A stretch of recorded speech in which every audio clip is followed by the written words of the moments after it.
sky holds its breath, pregnant with mysteries humanity has pondered for millennia. But the mid-20th century birthed something new, something unsettlingly modern: the unidentified flying object. What began as fleeting lights, perplexing pilots, and baffling radar screens soon spiraled into a vast, labyrinthine mythology. This isn't merely a chronicle of sightings, but the story of the story itself. How did ambiguous lights morph into crashed alien vessels, hidden away by shadowy government forces? How did hopeful tales of benevolent space brethren twist into chilling narratives of abduction, of beings performing cold, intimate experiments under the cloak of night? We embark now on an exploration deep into the heart of this modern mythos, tracing the tangled threads of fact, fiction, hoax, and fervent belief that wove the intricate tapestry of alien and UFO lore. We seek not just what might lurk in the heavens, but how the stories we tell ourselves about it took flight, reflecting our deepest anxieties and most profound hopes about the great unknown.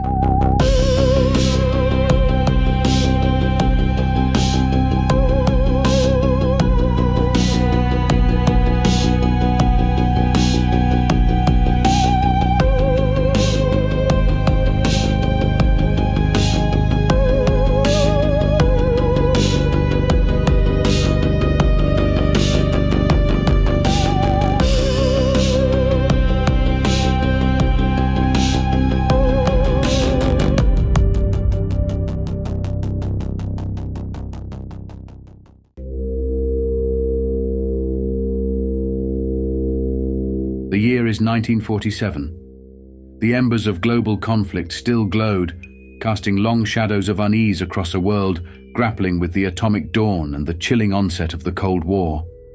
Amidst this tension, technology surged, the cosmos beckoned, yet a current of anxiety ran deep. It was into this electrically charged atmosphere that the modern UFO phenomenon erupted. On a crystalline June afternoon, Kenneth Arnold, a seasoned pilot and Boise businessman, banked his Corsair A2 near the formidable presence of Mount Rainier. He was searching for a downed military transport, a $5,000 reward hanging in the balance. Suddenly, a blinding flash seared the sky, followed by 9 shimmering objects utterly alien to his experience, weaving between the peaks at speeds he estimated near 1,700 miles per hour, faster than anything known. They moved, he would later recount, like a saucer skipped across water, a description of motion, not shape. But the press, hungry for sensation, latched onto the image. Headlines blared, "Supersonic flying saucers sighted." A name, an icon, was irrevocably forged in the public consciousness. Arnold, a man of credibility, found himself an unwilling prophet. His report uncorked a floodgate. Sightings cascaded across the nation. The summer of the saucers had begun. Were they secret weapons, Soviet rockets, celestial warnings? Or, as a few dared to speculate, visitors from another world? The notion wasn't entirely novel. Wartime pilots spoke of strange Foo Fighters, spectral lights dogging their bombers. But Arnold's sighting, amplified by the burgeoning power of mass media, gave the enigma a name, a focus. Almost instantly, the narrative began to twist and darken. Harold Dahl claimed donut-shaped craft near Maury Island dropped metallic slag, injuring his son, killing his dog. More chillingly, he reported a visit from a man dressed entirely in black, issuing a stark warning: silence. Though Dahl's tale was swiftly branded a hoax, the archetypes were set.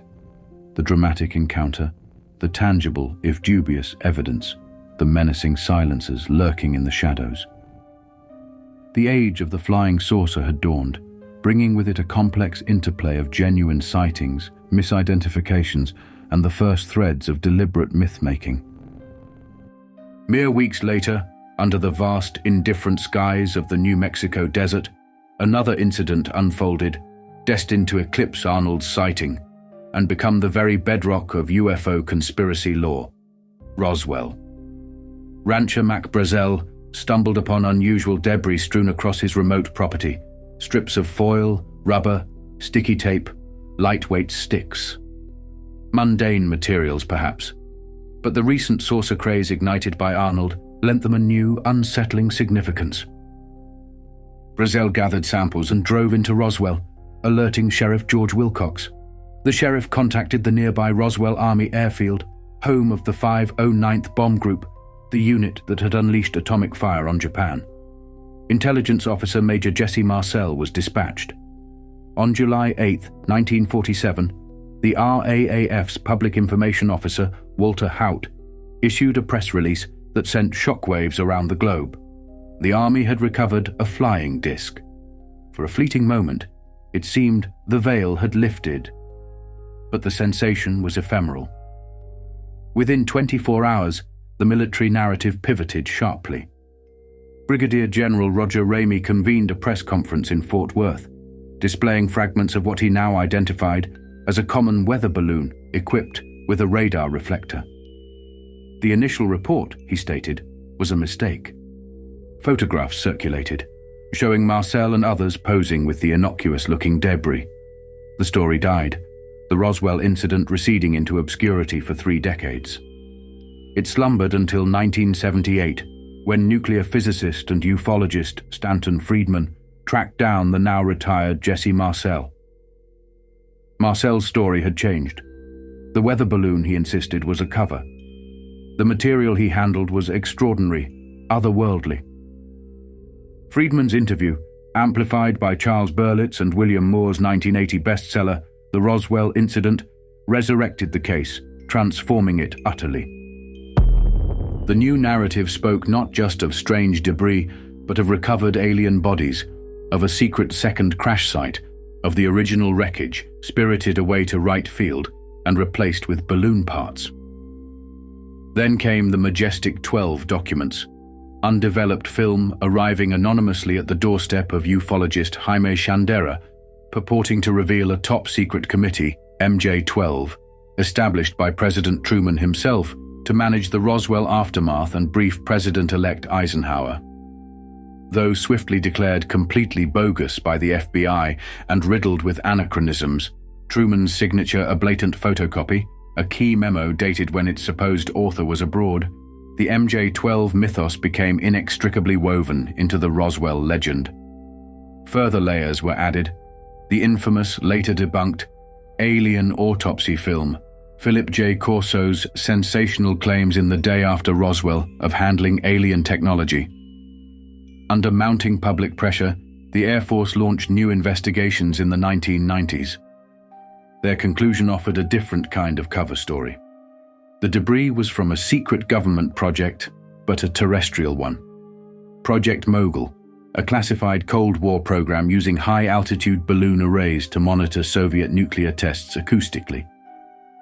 Flight number 4, launched in June 1947, matched the debris description and crash location. The initial weather balloon story, the Air Force admitted, was a necessary deception to protect Mogul's secrecy. And the alien bodies? Likely tragic misidentifications, conflated memories of crash test dummies used in high-altitude tests, fallen airmen, the grim detritus of unrelated military accidents. Yet, for believers, the Air Force reports were merely another layer of obfuscation. Roswell, the actual event of 1947, had become less important than the powerful, enduring myth it spawned, a testament to how lore evolves through reinterpretations, questionable memories, dedicated promotion, and the unyielding appeal of hidden truths. While the Roswell narrative lay dormant, awaiting its dramatic resurrection, another distinct current flowed strongly through the 1950s UFO scene, the contactee movement. At its forefront stood George Adamski, a figure both charismatic and controversial, whose tales offered a starkly different vision of alien interaction.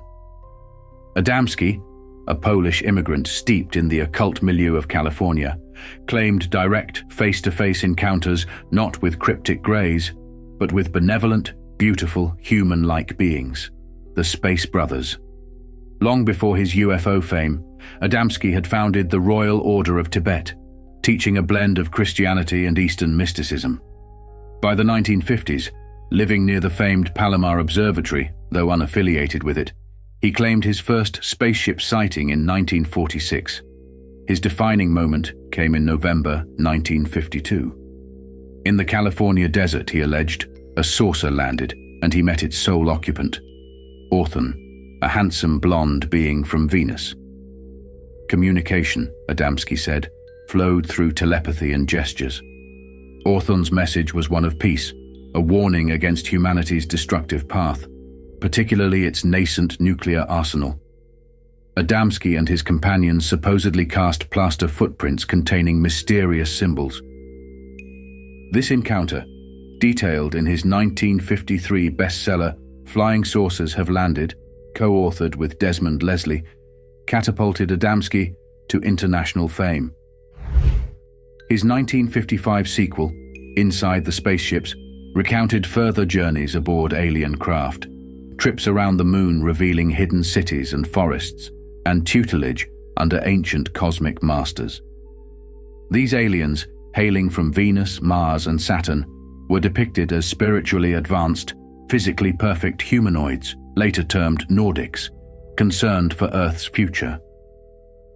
Adamski's message resonated, attracting numerous followers and inspiring other contactees like Truman Bethurum and Howard Menger, who reported similar encounters with wise, attractive space visitors, often communicating telepathically. Yet, Adamski's claims crumbled under scrutiny. Life on the planets he named was scientifically impossible. His space travels bore uncanny resemblance to his own earlier obscure science fiction novel. His iconic saucer photographs were widely derided as fakes, the main object resembling a chicken brooder lid or a streetlight component. His promotion of a forged State Department letter validating his contacts further damaged his credibility. Despite the controversies, Adamski and the contactee movement carved a significant niche in UFO lore, presenting aliens not as monsters or cold scientists, but as enlightened guides, blending spiritual yearning with the era's burgeoning fascination with space into a narrative that stood in sharp contrast to the darker themes yet to emerge. The emergence of the flying saucer phenomenon did not occur in a cultural void. It unfolded against a backdrop saturated with science fiction in print, on radio, and increasingly, on the silver screen. These fictional explorations of space travel, alien life, and advanced technology provided a ready-made lexicon, a visual and conceptual framework through which a public, gripped by Cold War anxieties, could interpret the strange lights and swift shapes reported in the skies. The fear of Soviet aggression, nuclear annihilation, and insidious infiltration found fertile ground in cinematic narratives. Alien invasions often served as potent allegories for terrestrial fears. Films like The Day the Earth Stood Still, 1951, offered Klaatu, a benevolent, human-like alien arriving in Washington, D.C., in a sleek saucer, bearing a stark warning about atomic weapons, a figure strikingly similar to Adamski's Orthon, suggesting a direct influence. Conversely, The War of the Worlds, 1953, based on H.G. Wells's classic, whose 1938 radio adaptation had already demonstrated the power of broadcast fear, depicted a terrifying Martian invasion, reinforcing anxieties about vulnerability. Earth versus the Flying Saucers, 1956, with Ray Harryhausen's iconic stop-motion saucers attacking national landmarks, visually cemented the disc-shaped craft in the popular imagination. And Invasion of the Body Snatchers, 1956, tapped into deep-seated fears of conformity and loss of identity, mirroring McCarthy-era paranoia about hidden enemies. Science fiction provided the essential tropes: metallic discs, telepathic communication, advanced technology, specific alien agendas, benevolent or hostile. Figures like Raymond Palmer, editor of Amazing Stories, further blurred the lines by publishing alleged factual accounts like the Maury Island incident alongside fantastical tales. A powerful feedback loop was established. Real-world sightings fueled interest in science fiction, while science fiction provided the language, imagery, and explanatory models for interpreting those sightings. The flying saucer, born from a pilot's description of motion, became a tangible object in the cultural mind, reinforced by Hollywood's visions. The benevolent space brothers found their cinematic counterparts, just as invasion fears found theirs. This constant cross-pollination was fundamental in transforming ambiguous aerial phenomena into the rich, detailed, and often contradictory mythology of alien visitation that defined the 1950s.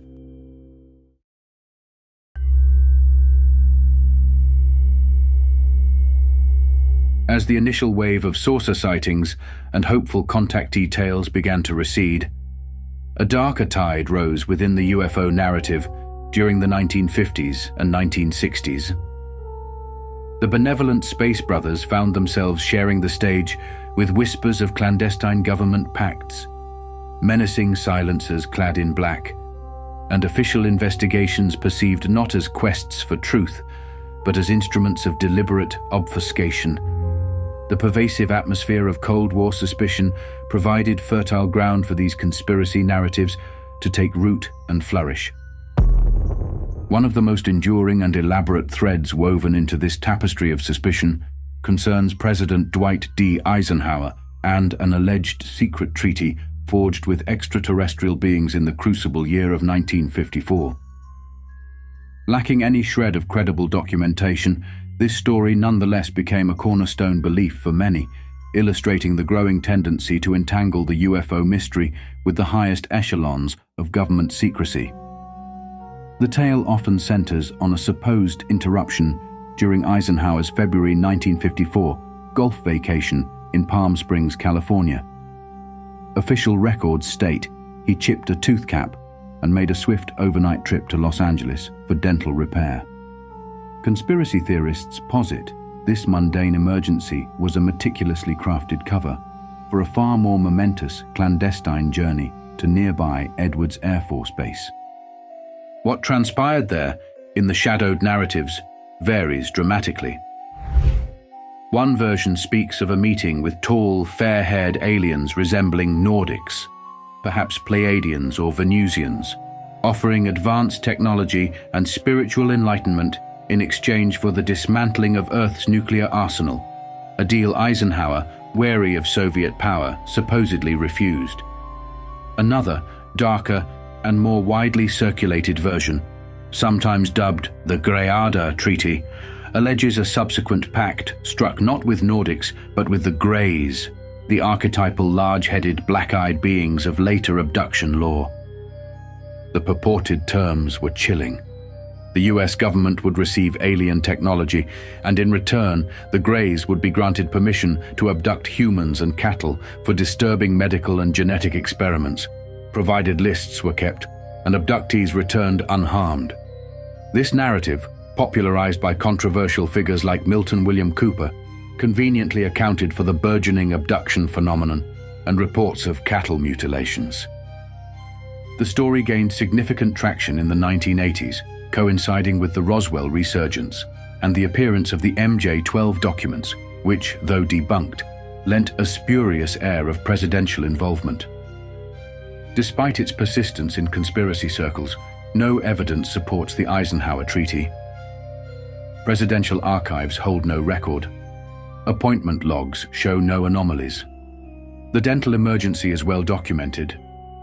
Yet the story endures, a potent fusion of anxieties about government secrecy, the double-edged sword of advanced technology, and humanity's ultimate vulnerability, offering a grand unifying explanation for disparate phenomena within a framework of hidden pacts and shadow governance. Concurrent with whispers of presidential dealings, another sinister figure stepped out of the shadows and into UFO folklore, the Man in Black. These enigmatic agents, typically described in funereal black suits, arriving in large dark sedans, became symbols of suppression, accused of intimidating witnesses and researchers who dared speak too loudly about what they'd seen or discovered. The MIB legend crystallized around the peculiar case of Albert K. Bender, a factory clerk from Bridgeport, Connecticut, with a penchant for the supernatural. In 1952, Bender founded the International Flying Saucer Bureau, one of the earliest and largest civilian UFO clubs, publishing the newsletter Space Review. The organization quickly gained a global following. Then, abruptly, in October 1953, Bender shut it all down. The final issue of Space Review carried a cryptic warning. The saucer mystery was solved, the source known, but information was being withheld by orders from a higher source. Bender himself became withdrawn, seemingly terrified. He later confided in his associate Gray Barker the reason for his silence. Shortly before dissolving the IFSB, believing he had uncovered the truth behind the UFO cover-up, Bender claimed 3 men dressed entirely in black visited his home. They seemed to float, their eyes glowed. They communicated telepathically, confirming his findings and issuing chilling threats should he continue his research. Strange phenomena accompanied them: sulfurous odors, feelings of dissociation. The fear they instilled was absolute, compelling Bender to immediately disband his organization. Gray Barker, a West Virginia writer with a keen interest in the paranormal and a talent for sensationalism, recognized the power of Bender's story. In 1956, Barker published They Knew Too Much About Flying Saucers. The book dramatized Bender's alleged encounters, effectively launching the Men in Black concept into popular consciousness. Barker linked Bender's experience to earlier accounts, like the man in the black suit reported in the 1947 Maury Island incident, suggesting a sinister pattern. The book resonated with the existing paranoia, hinting at a powerful silence group suppressing the truth. The MIB narrative offered a convenient explanation for the frustrating lack of definitive UFO proof. Bender eventually offered his own account in Flying Saucers and the Three Men, 1962, published by Barker's own Saucerian Books imprint. But Bender's version veered into the bizarre, describing the MIB not as government agents, but as shape-shifting telepathic extraterrestrials from the planet Kazakh, with a secret base under Antarctica. The story's foundation became even shakier with the revelation that Gray Barker himself was a notorious hoaxer. His friend and fellow ufologist James Moseley confirmed Barker viewed ufology primarily as entertainment and a source of income, and the two collaborated on pranks, including fake letters and UFO footage, to stir the ufological pot. They even admitted to fabricating an MIB notice under a pseudonym. While government agencies did discourage public UFO interest in the 1950s, providing a grain of truth, Barker likely amplified and sensationalized the MIB concept dramatically. Originating in Bender's strange, possibly psychological experiences and magnified by Barker's pulp sensibilities, the Men in Black became potent symbols of the perceived conspiracy, representing the hidden forces believed to be controlling the narrative and silencing the curious. As public reports of flying saucers multiplied in the wake of Kenneth Arnold's sighting, the US government, chiefly the Air Force, launched official inquiries. Yet these investigations, culminating in Project Blue Book, often became focal points of suspicion themselves, widely interpreted within the burgeoning law not as genuine scientific efforts, but as instruments of a deliberate cover-up. The formal investigation began in late 1947 with the classified Project Sign. Early on, some within the project, analyzing puzzling encounters, reportedly drafted an estimate of the situation, concluding the sources were real, likely extraterrestrial, and not of Soviet or American origin. This explosive assessment was allegedly rejected and destroyed by Air Force Chief of Staff General Hoyt Vandenberg, fueling later conspiracy theories. Project Sign was succeeded in 1949 by Project Grudge. Critics, including later Blue Book director Edward J. Ruppelt and scientific consultant Dr. J. Allen Hynek, characterized Grudge as having a debunking mandate from the start. Its final report dismissed UFOs as misinterpretations, hoaxes, or delusions, recommending the project's termination. However, a surge of high-profile sightings in 1951 to 52, including radar visual confirmations over Washington, D.C., forced the Air Force's hand. Project Blue Book was born in March 1952, headquartered at Wright-Patterson Air Force Base. It would become the longest-running official UFO investigation, lasting until late 1969. Over its 17-year lifespan, Blue Book analyzed 12,618 sightings. Its official conclusions remained consistent. No UFO ever indicated a threat to national security.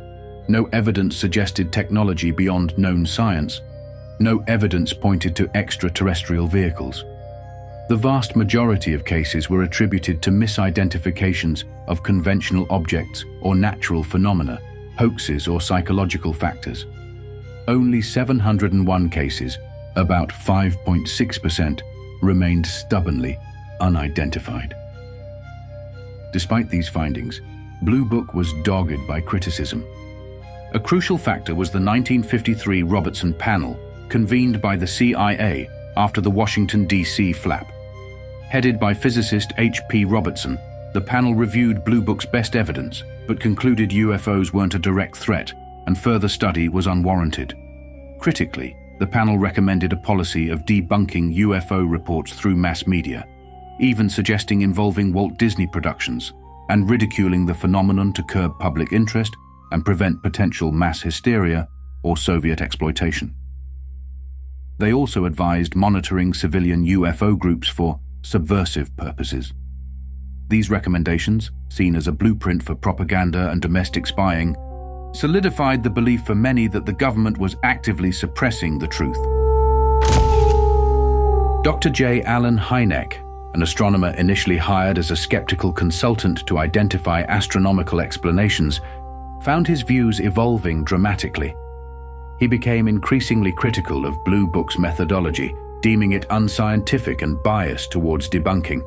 He cited inadequate staffing, lack of scientific dialogue, flawed statistics, poor data quality, and an illogical approach. Controversial explanations for high-profile cases, like attributing widespread 1966 Michigan sightings to swamp gas, an explanation Hynek himself reluctantly offered, only to face ridicule, further damaged credibility. Growing criticism led to the Condon Committee, an independent scientific study commissioned in 1966.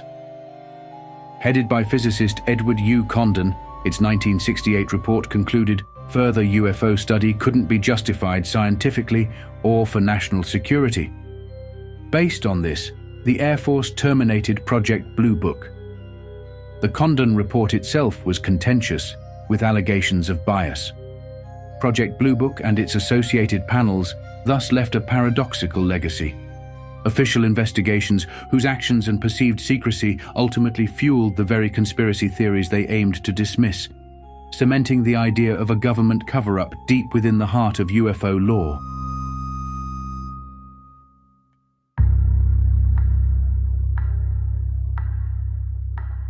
The landscape of UFO lore shifted dramatically in the 1960s and 1970s.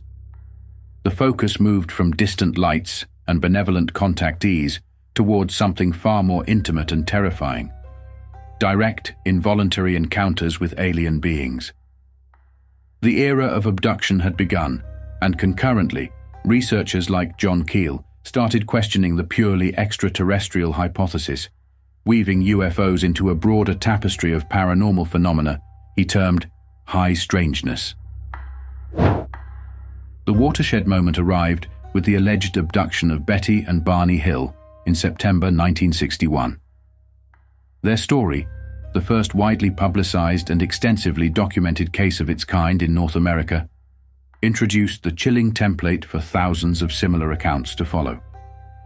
Betty, a social worker, and Barney, a postal worker, were an interracial couple driving home through New Hampshire's White Mountains after a Canadian vacation. A strange bright light appeared following their car. Stopping, Barney observed through binoculars a large, silent, pancake-shaped craft hovering nearby, humanoid figures peering from its windows. Overcome with terror, he raced back to the car. They sped off, heard strange beeping sounds, felt an encroaching drowsiness, and then nothing. They arrived home hours later than expected, a significant block of time inexplicably missing. Physical clues remained: Betty's dress torn and stained with pink powder, Barney's shoes scuffed, shiny spots on the car's trunk. Anxiety, nightmares, and physical ailments plagued them. Betty began having vivid dreams detailing capture, transport aboard a craft, and medical examinations. Seeking relief, they consulted Dr. Benjamin Simon, a respected Boston psychiatrist known for his work with hypnosis and trauma. Starting in January 1964, Dr. Simon conducted separate hypnosis sessions. Under regression, both Hills recounted remarkably similar narratives of being taken aboard an alien vessel during the missing time. They described short humanoids with large heads, large slanted eyes that seemed to bore into Barney's own, greyish skin, and thin mouths. Communication was a mix of telepathy and unintelligible mumbling. Both recalled undergoing physical examinations on separate tables, needles, sample collections, a cup-like device applied to Barney's genitals. Betty remembered being shown a three-dimensional star map, later controversially interpreted by amateur astronomer Marjorie Fish as depicting the Zeta Reticuli system, an interpretation Fish herself later retracted. John G. Fuller's 1966 bestseller, The Interrupted Journey, brought the Hills story, including hypnosis transcripts, to international attention. Dr. Simon remained cautious, suggesting a shared psychological event rather than a literal abduction, emphasizing hypnosis's potential to create false memories. Skeptics pointed to cultural contamination from science fiction like The Outer Limits. Yet the Hill case became the undisputed archetype. It introduced or cemented the core elements: capture by non-humans, missing time, hypnosis for memory recovery, the grey alien physiognomy, on-board medical exams, often reproductive, telepathic communication, and lingering trauma. A narrative blueprint that would define the abduction phenomenon for decades. While the Hill case solidified the abduction narrative, another influential voice emerged, challenging the simple extraterrestrial explanation. John A. Keel, a journalist with a history of investigating the unusual, plunged into UFO research in 1966. His work, particularly surrounding a bizarre series of events in Point Pleasant, West Virginia, led him to propose a more complex and unsettling hypothesis involving ultra-terrestrials and high strangeness. Keel's most famous book, The Mothman Prophecies, 1975, chronicled his investigation into the baffling phenomena that plagued Point Pleasant from 1966 to 1967. UFO sightings, encounters with men in black, poltergeist activity, strange phone calls, animal mutilations, prophetic dreams, and repeated sightings of a large winged humanoid with glowing red eyes, the Mothman. Keel connected these disparate threads, culminating in the tragic collapse of the Silver Bridge in December 1967, killing 46 people. Through extensive fieldwork, Keel grew disillusioned with the extraterrestrial hypothesis. UFO phenomena often seemed illogical, absurd, tailored to the observer's beliefs. He noted significant overlaps with psychic phenomena, folklore, religious apparitions. UFOs, he concluded, were not necessarily nuts and bolts craft from other planets. Instead, Keel proposed the ultra-terrestrial hypothesis. Borrowing the term from occultist Meade Lane, who believed in benign Etherians, Keel envisioned ultra-terrestrials, UTs, as non-human intelligences, perhaps from Earth, another dimension, superspectrum, or even psychic projections.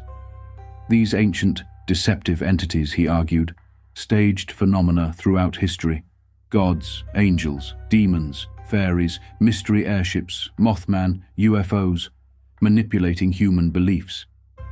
They were shapeshifters, appearing in culturally expected forms. This concept of interconnected, often absurd, reality-bending events, orchestrated by a deceptive intelligence, encapsulates high strangeness. Keel saw Mothman, UFO flaps, MIBs, and psychic disturbances as facets of the same enigmatic force interacting with our reality. suggesting the phenomenon was closer to occult or parapsychological frameworks, even drawing parallels to ancient demonology or jinn lore. His relationship with Gray Barker, popularizer of the MIB, was complex. Correspondence later revealed discrepancies between Keel's notes and published accounts. Keel offered a compelling alternative to the extraterrestrial hypothesis, grounding the phenomenon in earthly folklore and potential deception, acknowledging the bizarre elements stricter alien visitation proponents ignored. His concept of high strangeness broadened the scope of the mystery, suggesting a unified, albeit deeply strange, underlying reality.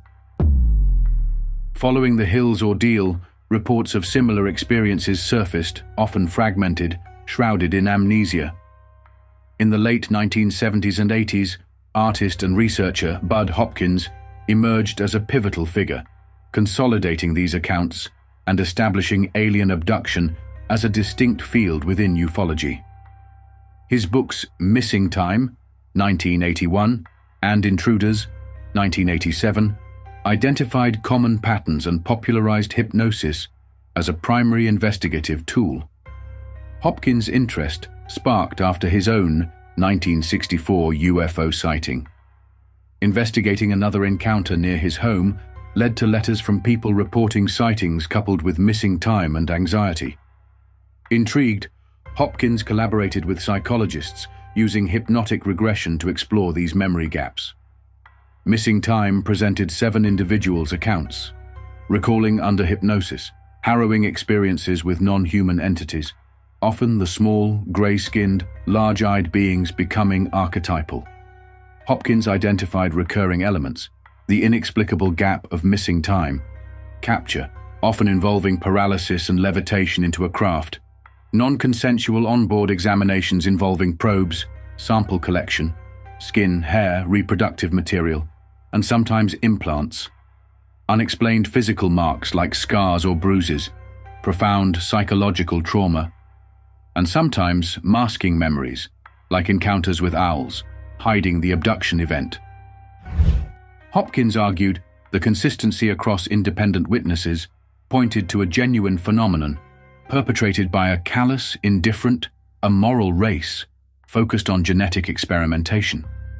Intruders, 1987, further developed the genetic theme, focusing on reproductive procedures, sperm ova extraction, artificial insemination, removal of hybrid fetuses, popularizing the hybridization program theory later expanded by David Jacobs.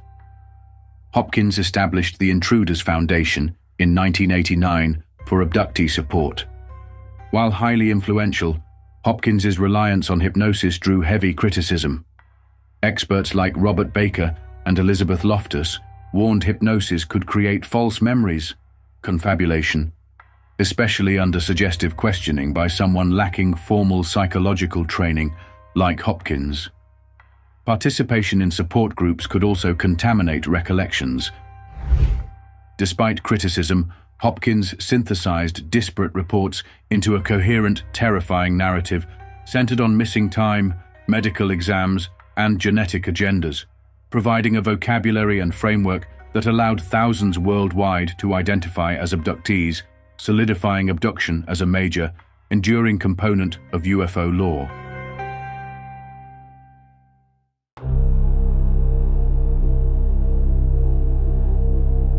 The 1980s and 1990s witnessed a dramatic expansion of the UFO narrative, weaving in explosive new elements.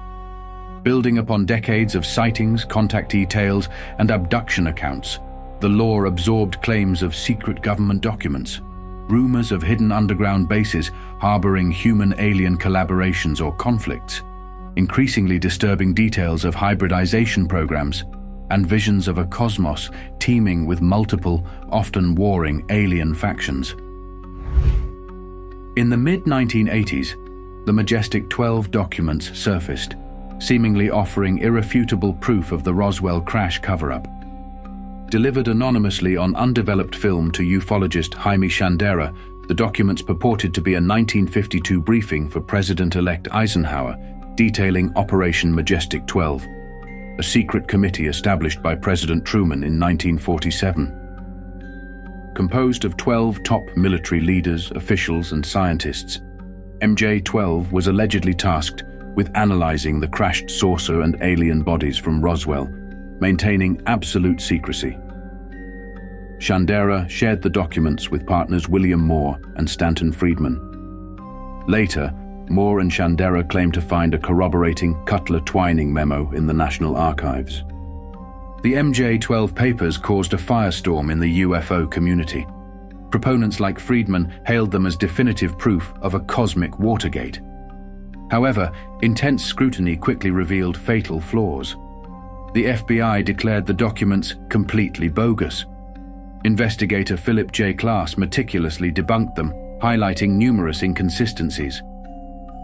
Truman's signature was a traced photocopy from an unrelated memo. Robert Cutler was documented as being overseas on the date he supposedly wrote the Cutler Twining memo. Date formats and security markings were anachronistic. Most researchers concluded MJ-12 was an elaborate hoax, possibly perpetrated by Moore himself, perhaps even linked to Air Force disinformation efforts.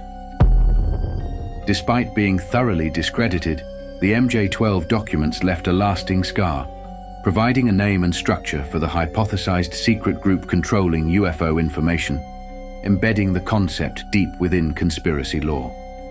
Later alleged MJ-12 documents, like the equally dubious Special Operations Manual, continued to build the myth. As narratives of government cover-ups intensified, so too did rumors of secret underground bases where humans and aliens interacted, sometimes violently. The most infamous of these alleged facilities became known as the Dulce Base, supposedly hidden beneath the Jicarilla Apache Reservation near Dulce, New Mexico. The legend's origins are tangled with the strange experiences of Paul Benowitz, an Albuquerque physicist and electronics company owner. In the late 1970s, Benowitz became convinced he was intercepting electronic communications and filming UFOs near Kirtland Air Force Base, believing the signals originated underground. He contacted Kirtland officials. Around the same time, he became involved with Myrna Hansen, who reported a bizarre UFO and cattle mutilation incident near Cimarron. Under hypnosis arranged by Benowitz, Hansen recalled being abducted and taken to an underground base filled with vats containing body parts. Benowitz connected Hansen's story, ongoing cattle mutilations in the Dulce area investigated by local officer Gabe Valdez, who reported finding gas masks and radar chaff near carcasses, and his intercepted signals, concluding they all pointed to a secret alien base beneath Archuleta Mesa near Dulce. He developed elaborate theories of a joint human-alien facility involved in genetic experiments, abduction, and a wider colonization plot, spreading the Dulce base concept throughout the UFO community. However, it was later revealed that Air Force intelligence personnel, including Richard Doty, had actively fed Benowitz disinformation, possibly to divert him from sensitive military projects near Kirtland. This manipulation reportedly contributed to Benowitz's increasing paranoia and eventual hospitalization.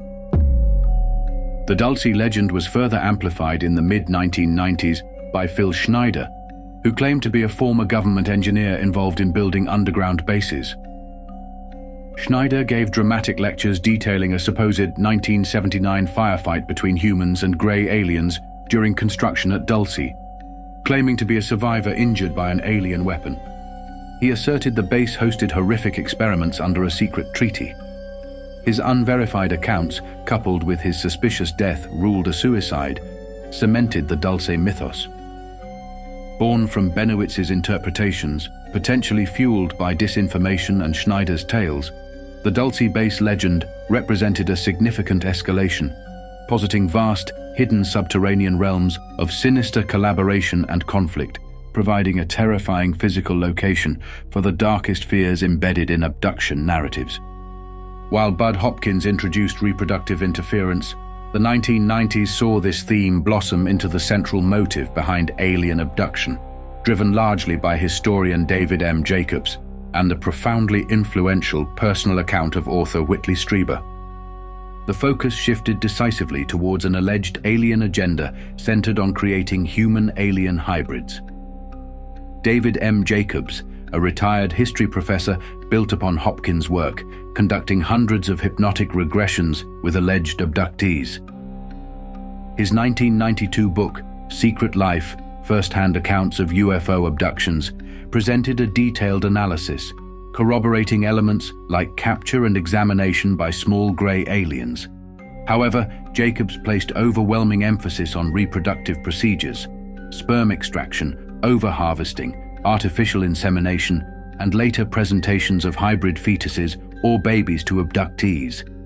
Based on this, Jacobs hypothesized a systematic, clandestine hybridization program orchestrated by Greys.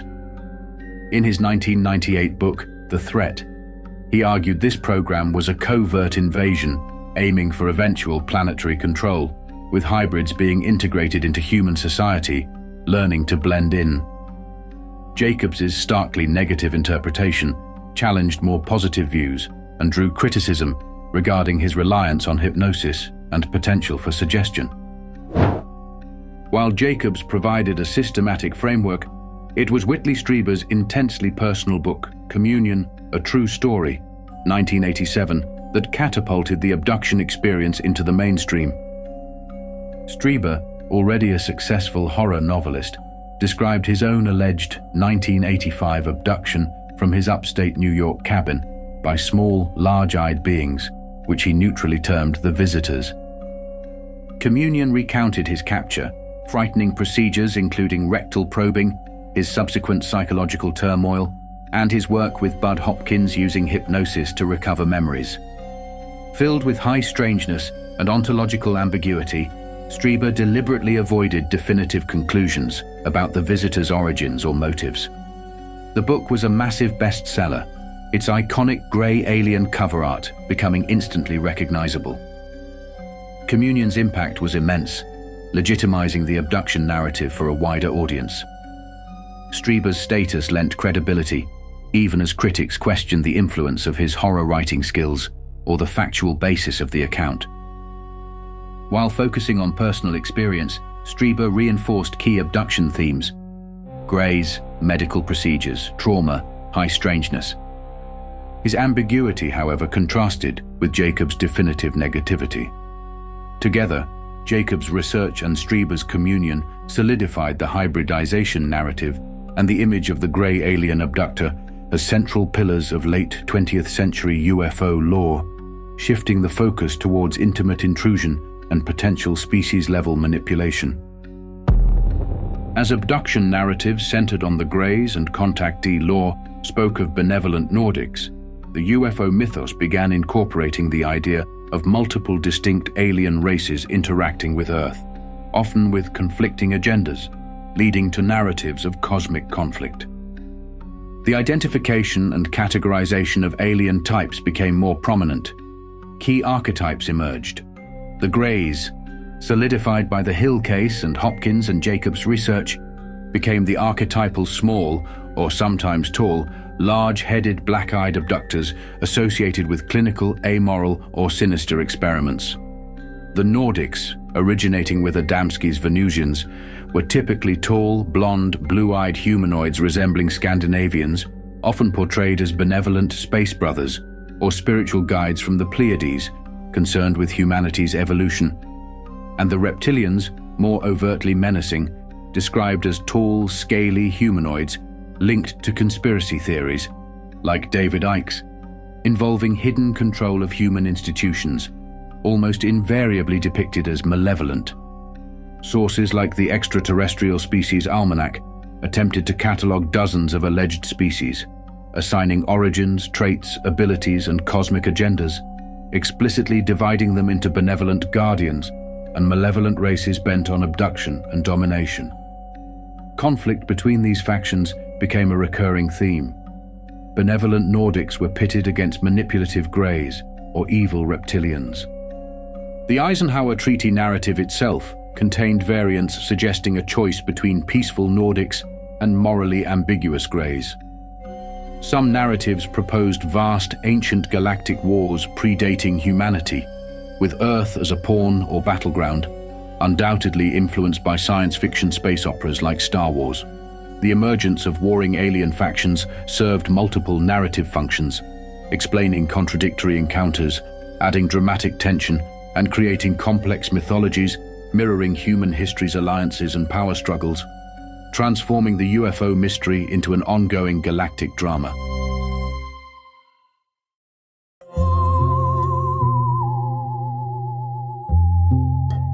Entering the new millennium, UFO lore increasingly intersected with New Age spirituality and dedicated disclosure movements.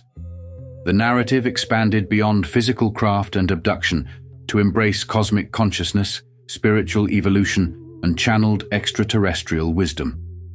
Simultaneously, activists like Dr. Stephen Greer spearheaded efforts demanding government transparency, alleging suppressed technologies, and warning of potential staged alien threats. A significant development was the concept of starseeds, or star people. Popularized by author Brad Steiger in his 1976 book Gods of Aquarius, this idea reframed the human-alien relationship, suggesting some individuals are essentially aliens themselves, souls originating from other star systems, galaxies, or dimensions, incarnated on Earth. Starseeds, it is believed, are advanced souls volunteering to incarnate now to assist humanity and the planet in raising consciousness, facilitating spiritual evolution, and guiding Earth into a prophesied golden age or higher vibrational state, the fifth dimension. They often report feeling fundamentally different, alienated, homesick for an unidentifiable place. Feelings reinterpreted as evidence of their otherworldly origins. Other cited characteristics include heightened sensitivity, empathy, strong intuition, psychic abilities, a deep sense of purpose, and sometimes physical or mental challenges attributed to adjusting to a human body. The belief system often assigns specific star systems as origins, each linked to traits and missions: Pleiades, loving healers; Sirius, guardians, peacekeepers; Arcturus, wisdom, innovation; Andromeda, justice, new ideas; Lyra, ancient ancestors, creativity; Venus, compassion, art; and even lost civilizations like Lemuria and Atlantis. Younger indigo or crystal children are believed to have specific missions to disrupt old systems. The starseed concept represents an internalization of the alien narrative, blending UFO themes with New Age concepts like reincarnation and higher dimensions, providing believers, often connected online, with a powerful sense of identity and purpose outside traditional structures, contrasting sharply with fear-based abduction narratives. Another prominent feature linking New Age spirituality and UFO lore is channeling, where individuals claim to act as conduits for messages from non-physical entities, often identified as extraterrestrials or interdimensionals. While rooted in spiritualism, modern channeling in this context provides elaborate cosmologies and spiritual guidance purportedly from advanced beings. Two influential examples are the Raw Material and Bouchard. The Raw Material, channeled by Carla L. Ruckert between 1981 to 1984, with Don Elkins questioning and Jim McCarty assisting, presents Ra, a sixth-density social memory complex from Venus, who interacted with ancient Egyptians. Its central teaching is the law of one, the fundamental unity of all existence as manifestations of the one infinite creator. It details densities of consciousness, Earth being third density, spiritual evolution via choices oriented towards service to others, positive, or service to self, negative, wanderers, higher density souls incarnated to help, karma, reincarnation, and Earth's impending transition or harvest to the fourth density of love. Bouchard, channeled by Darryl Anker since the 1980s, identifies as an ET from Essassani in a future time frame. Bouchard's messages focus on personal empowerment, reality creation through belief and vibration, following one's highest excitement, releasing limiting beliefs, fear, guilt, and the neutrality of circumstances. Bouchard predicts greater peace and unity for Earth, facilitated by increased self-awareness and eventual open contact as humanity raises its vibration. Channeling provides a mechanism for receiving detailed information, emphasizing philosophy and spiritual evolution, often presenting a more benevolent view of ETs than abduction research, functioning as a modern form of revelation, blending sci-fi concepts with spiritual seeking.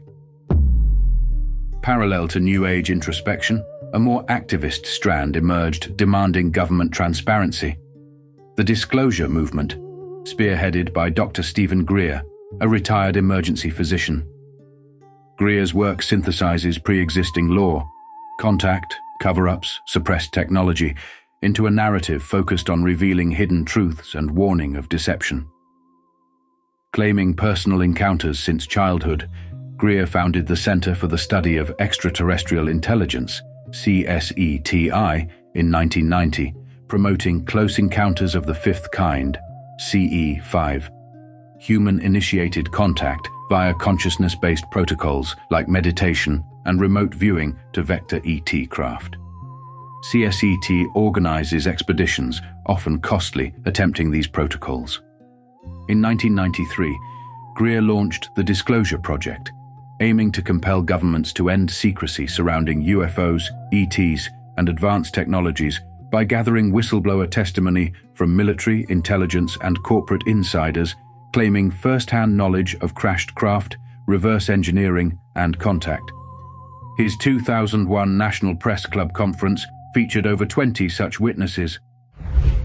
Greer's core claims, disseminated through books and documentaries, serious unacknowledged, assert that ETs are visiting and mostly non-hostile.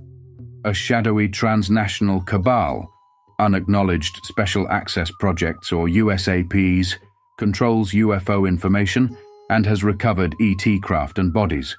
Advanced zero-point energy and propulsion technologies derived from reverse engineering are suppressed to protect fossil fuels and power structures.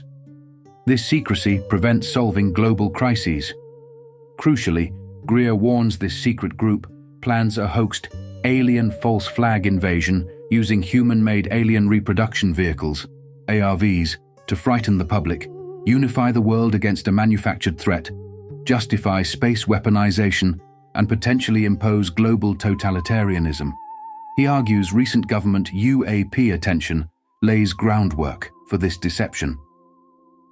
Greer's work attracts a large following, but faces criticism for lack of verifiable evidence for his claims. Recovered craft, suppressed tech, successful CE5, misidentification of phenomena at CE5 events, promoting the debunked Atacama skeleton, and potential financial motivation behind costly expeditions. Greer represents a culmination point, weaving decades of narratives into an urgent call for disclosure and a warning against manipulation, highlighting the enduring power of conspiracy and the desire for hidden truths. The evolution and proliferation of UFO lore are inextricably linked to the media. Early newspapers launched the flying saucer frenzy after Arnold's report. Magazines like Fate and Amazing Stories provided platforms, sometimes blurring fiction and fact. Books became crucial vectors. Adamski's Flying Saucers Have Landed, Barker's They Knew Too Much About Flying Saucers, Fuller's The Interrupted Journey, Strieber's Communion, and works by Hopkins, Jacobs, Keel, and Greer each shaped specific narrative strands. Television played its part. Early sci-fi like The Twilight Zone and The Outer Limits influenced cultural perceptions, potentially even shaping recall in cases like The Hills. Later, documentary-style shows like In Search of and Unsolved Mysteries brought dramatic reenactments into homes. Fictional series like The X-Files, heavily influenced by existing lore, including Barker's MIB, fed back into the culture, reinforcing conspiracy themes. The internet, however, marked a quantum leap. Instantaneous global sharing of alleged sightings, accounts, channeling, and complex theories became possible. Websites, forums, social media, like TikTok for starseeds, and video platforms created spaces for believers to connect, share, and reinforce narratives. This digital environment amplified stories, fragmented the lore into countless niches, created echo chambers reinforcing specific beliefs while marginalizing criticism, further blurred lines between credible information and hoaxes, and allowed communities like starseeds to form globally. Media, from print to the internet, hasn't merely reported on UFO lore. It has actively participated in its construction, providing platforms, imagery, and cultural context, with the internet accelerating this process into a dynamic, decentralized, often chaotic ecosystem where the story continues to unfold. These later developments reveal deeper cultural and psychological functions. The starseed concept transforms the alien into an internal spiritual identity, offering purpose and belonging, especially for those feeling alienated, reframing difference as otherworldly heritage within a New Age framework. Channeling functions as modern revelation, providing comprehensive cosmologies and spiritual guidance attributed to advanced ETs, fulfilling needs for answers to existential questions by blending sci-fi tropes with spiritual seeking. Greer's disclosure movement synthesizes contact, conspiracy, suppressed technology, and spiritual elements into an activist narrative of potential liberation or deception, appealing to a broad range of beliefs and anxieties about secrecy, control, and humanity's future. The chronicle of modern UFO lore, stretching from Kenneth Arnold's bewildered gaze in 1947 to the swirling digital narratives of today, is not a simple trajectory toward truth.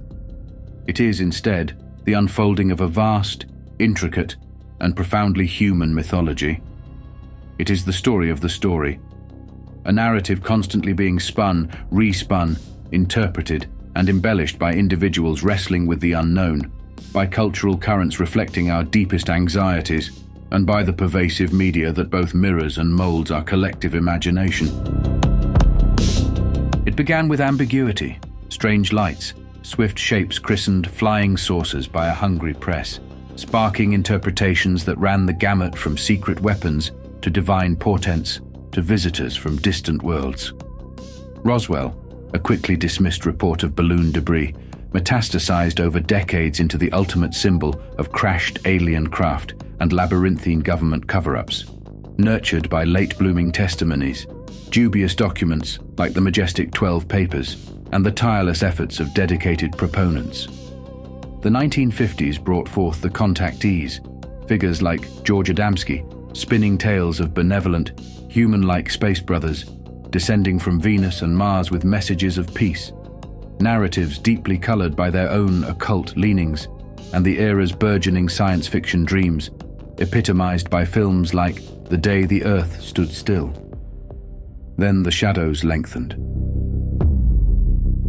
Gray Barker, amplifying Albert Bender's strange and fearful silence, introduced the menacing men in black, spectral figures enforcing silence, weaving threads of intimidation and conspiracy into the lore.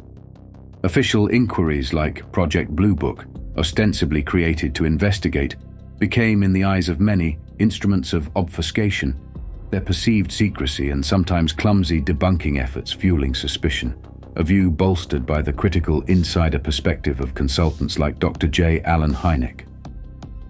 The 1960s ushered in the chilling era of abduction.